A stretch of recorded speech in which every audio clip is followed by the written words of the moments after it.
Hey folks, it's Thursday, March 11th. So here's what we're going to do today. I want you to first prepare yourself to listen to Monet's first album, Metropolis. And so before you do that, I want you to actually spend about 10 or 15 minutes reading these like sort of cultural artifacts, if you will, from that Monet has produced. One is this Wonderland Art Society statement. Called We Survive on Funk, which is on, so Wonderland Art Society is kind of like a musical, creative collective that Monet is sort of behind creating. All right. So read that first, the We Survive on Funk statement. And then I want you to read Monet's The 10 Droid Commandments. Now, if you read, I don't remember who it was. I think it was Gibson, or it might. I'm pretty sure it's Gibson who mentions that at Monet's concerts at the very beginning, that Monet would pass out like as leaflets the 10 Droid Commandments, sort of like in a which kind of evokes a kind of queer witnessing, right, sort of thing, So there's anyway. So there's that. So I want you to read the 10 Droid Commandments. And this is kind of what the pamphlets look like, which I really kind of love. And I included that screenshot, but this is just like the typed out list, okay? And I also want you to read the liner notes for Metropolis, which are included here. Some of the other liner notes that I'm going to include later on, I tried so hard to see if all of Monet's albums had digital liner notes. Alas.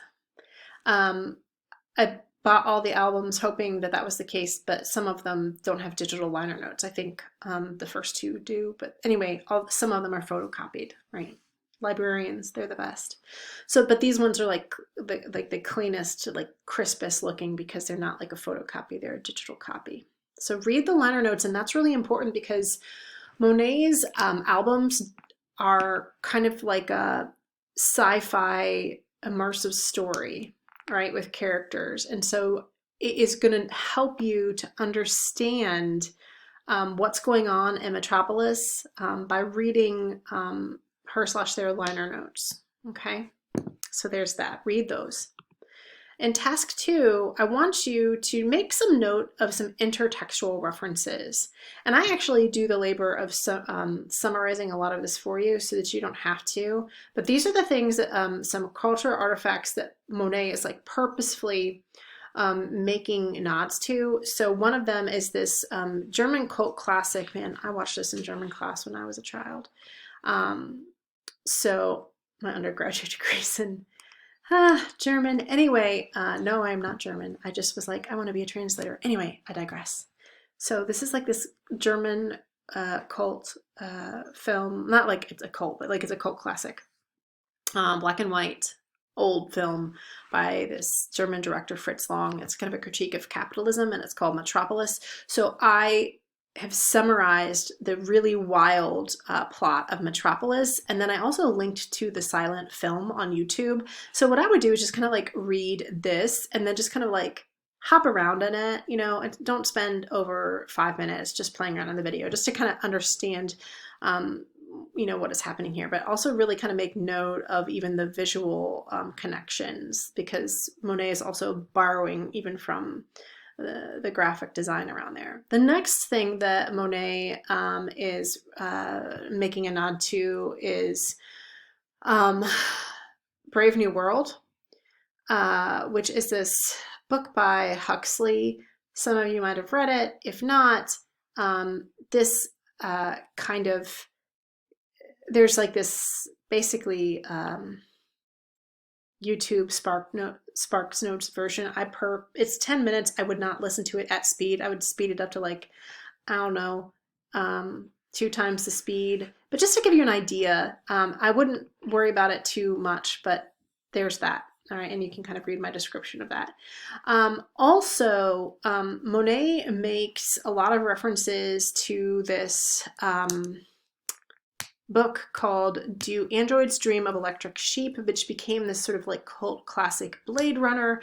And there's like a video synopsis of Blade Runner here, right? But here is basically the gist of the sort of synopsis of what is happening in Blade Runner. And this is kind of important because the way that Blade Runner slash Electric Sheep, which Monet actually makes references to this idea of electric sheep, right? So the way that Monet is talking about droids kind of borrows from this as well, okay? So just familiarize yourself with that. And then finally, Monet makes a lot of references to this author who is a Black woman, famous science fiction writer, Octavia Butler, in particular, The Parable of the Sower.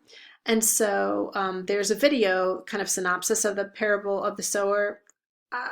And I think it's like by, yeah, YA author John Green. I think that that's the person who does like the synopsis. But I actually have done a synopsis down here too, but just in case you wanted to see a video synopsis, if you haven't read The Parable of the Sower, it's a really good / disturbing book. By the way, this is just like really random, but I actually found out that there is a free, so if you've never read Octavia Butler's work, there's actually this podcast called Octavia's Parables, and it's basically these people who are actually reading chapter by chapter Octavia Butler's work. So if you're like, wow, I've never read, and why they're called Octavia Butler's Parables is I believe that The Parable of the Sower is like the first book and there are 2 after it. Anyway, all this to say, Octavia Butler is awesome. And if you ever like, yeah, I kind of need a new book, or I don't have time to read, but I could totally listen to something. There's like a free recording of Octavia Butler's books on like a podcast form. All right, just in case future use, like this would be fun. But here's just a synopsis of The Parable of the Sower. All right. And I've included a couple of quotes from the piece, okay, that seem kind of important. And again, Monet is alluding to that work. Okay, so that's so now you've kind of gotten some kind of context, right? And you're ready. So in task 3, I want you to tune into the conversation, and I want you to revisit your peers' comments and responses on the Gibson piece, all right? And then in task 4, I want you to just start vibing with Monet's Metropolis. So I want you to basically listen to Monet's Metropolis. And as you're listening, I want you to head over to Slack and do some of the following. I want you to listen to, all right, obviously Monet's album, all right?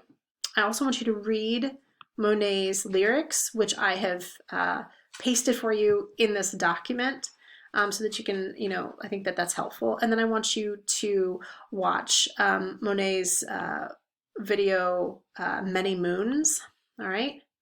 So as you're doing that, I want you to basically use the Unit 3B Metropolis board to kind of live react to what you're listening to and watching and reading, right? So you can paste quotes of things or just make observations that may be, like a sentence or two, just continue, just like you're having a conversation, right? So like you're listening to this album together, you're watching these videos together, and you're just having like a real-time live conversation about Monet's first album as you're engaging with those things together, okay? So it doesn't have to be, so I'm not looking for like super long paragraphs. It can be like you paste a quote here or a lyric here, or you're like, oh, I like this, right? So they're just like quick exchanges, right?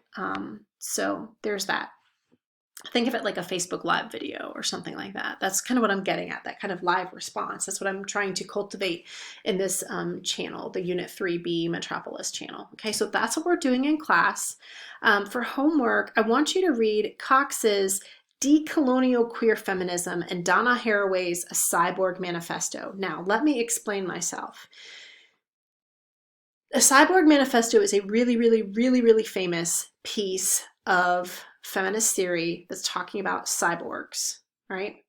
And I'm just going to lay it out here now. what Haraway is trying to get at in cyborg feminism is this idea that humans for too long have really kind of oriented their understanding of how the world works and how knowledge works around this very like Western notion of like the human being as central to everything, and anyone else just kind of like falls under, right? Any other kind of living being, and it's like they're under this hierarchy. Cyborg feminism is trying to kind of flip that on its head. Now, we could go into a wormhole where I talk about the origins of cyborg feminism, but we don't need to go down that route. The point is that Cox is basically saying, hey, this is like a really famous piece of feminist theory. And the reason why we're talking about this here is because Monet has actually read Haraway's Cyborg Feminism and is absolutely intentionally drawing from cyborg feminism in her / their discography, right? So Cox is doing a decolonial reading of a Cyborg Manifesto. This is actually really important because cyborg feminism, how do I explain this? So the cyborg, again, is this notion of humanity that isn't completely like human focused. It's like basically talking about the ways that humans are connected to all other kind of forms of life, right? And that they're interconnected, right? And Haraway talks about that as kind of a post-human cyborg feminism. But where did Haraway get those ideas from? Well, my friends, Haraway got those ideas from indigenous thinkers, indigenous theorists, right? Because native cosmologies and indigenous cosmologies have never seen human beings as like the epoch center of the world, right?